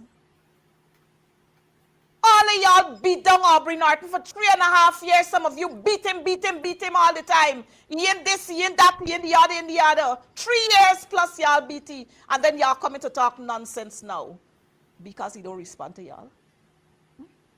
Because he don't respond to y'all. Y'all got Azadine there. They got our pictures with Azadine, with naked skin women and so on. Nobody talking about those things. Where everything is Aubrey Norton, Aubrey Norton, Aubrey Norton, Aubrey Norton. Well, y'all got an opposition leader. Let's see how best we can do it. And let me tell y'all, you see the names that were submitted to GCOM? Yeah. You see those names that were submitted to GCOM? I wish y'all well. Wish y'all well. Chief Whip, I wish y'all well. Let me remind y'all, when we went to Parliament the other day for budget, they had no unity. Because the Win Party, their chief whip decided, we will not speak for any 30 minutes. And we will not speak when, and we will not speak when. Huh? And y'all talking about unity and who want this and who want that? Come on. Come on. Come on. Yes, girl. Pull down the comment there. I hear somebody saying that they wonder if Aubrey Norton thief Jesus boots. I asking the same thing to Jillian. I am asking the same thing. If Aubrey Norton thief Jesus boots, we got all these kleptomanias who ain't selling chocolate, who ain't doing this, who ain't doing the other. The road on Brickdam, it broken up every single minute. It broken up, and nobody talking about that. Huh? We pay how much money for two ferries and they can't start working yet. They're still in breaking down. Nobody talking about these foolishness. Huh? But everything. Y'all bad with the clowns and y'all running around the place. Huh? Huh? Yeah, why look, when I'm going to give you an opportunity to make your Well, no. MP Coretta, this is excellent. You know, and like I said before, you have a appetite of servitude. You are definitely on fire this evening. I was ducking in the background to make sure that I don't get hit by friendly fire because you were so on fire. And this is good. You know, you're being your true, authentic self. And this is also good for the people because the people, you know, they understand you, they know who you are, and they know that you are fighting for them. So this is good. This is excellent. And listen, it was facts across the board, all facts, and that matters, right? I know for sure that the program had to have been edifying to the people, and that's the bottom line here. It's to edify the people and let's prepare the people because listen, the APNU is not going anywhere. All right? The APNU is not going anywhere, and I know that people are already coming back, and eventually more is going to come because the other parties that they support is going to start showing them their true colors. Okay? They're going to understand the error. All right? So I encourage all Guyanese, keep your heads up. All right? And, don't support money or support access to money because it's not going to be sustainable. One needs to support policies. All right? Policies are sustainable. A good governance is sustainable and generally good for the people.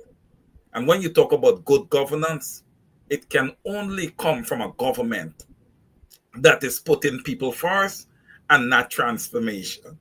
Okay? Transformation transformation is, it's not helping the Guyanese people. They're talking consistently about transformation. You hear this on the PPP all the time. But yet the Guyanese people continue to experience poverty. And I don't think that it's going to change anytime soon. And I hope that this new profit sharing that we're going to be seeing, I hope that it really triggers the Guyanese people to take the streets.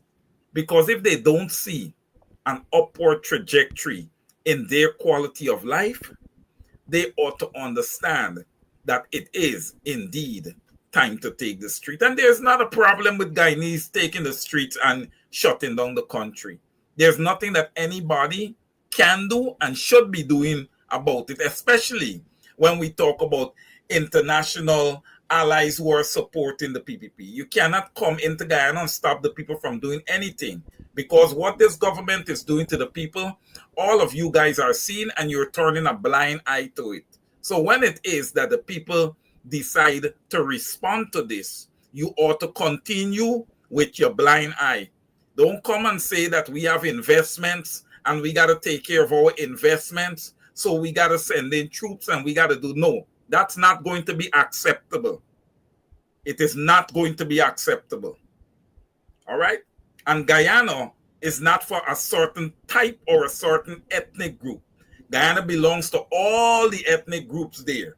And let me be lucidly clear that the indigenous people, some of the indigenous tribes were the first. And you notice I use the word some because all the indigenous tribes were not there before the Africans. It was some of them. Okay? So, all Guyanese have all right to receive a piece of the pie. All right? And that's the expectations of the people. And it is government who has to execute this. The only problem is that right now, the correct government, I don't even want to call this thing a government. I call this thing a criminal enterprise. You have a criminal enterprise sitting there, and look, ERC, y'all take a chill pill. Shut the show off if y'all ain't like what y'all hearing. All right? You got a criminal enterprise sitting there right now, locking off funds from the Guyanese people. Our pensions, our pensioners are not receiving a livable pension wage when the month comes. It's a continuous struggle. Our people, the residents of the Palms, is being bitten up by bed bugs in the night, in the fastest growing economy in the quote unquote world. This is, untenable for the people of Guyana, and it needs to stop. And how does it stop? With people's power. The people need to step up. MP, I thank you for having me this evening. I believe that this was a very edifying program, and I look forward to being here more with you and more often. And to all our listeners and viewers, thank you for taking the time for allowing this program into your home. I say good night to you. Thank you, MP. Wayne, thank you for being here with me. Viewers, thank you for being here with us. Let me close by saying congratulations, well done to our students who just received their CSEC and CAPE results. You did well. And this was not because of the government. This was because of the sacrifices that your parents made and the sacrifices of our hardworking teachers who are committed to ensuring that our children do well in spite of the meager salaries they're receiving, in spite of the schools with roofs not properly fixed, in spite of flooding of schools and everything else. Our teachers went beyond the call of duty, and they continue to do that. So congratulations to you, our students. Some of you are going to branch off into the world of work. Some of you are going to move on to university. But whatever you do, just remember to continue doing your best. We are depending on you. We love you, and we want to see you spin in the stars in the skies. To you, our viewers, again, thank you for being here with us. To my brother Sherrod, thank you for allowing us to use up some of your time. And look, Guyana, we love you. We want this country to be a country that is governed by people who are professional, people who are competent, and people who really do care.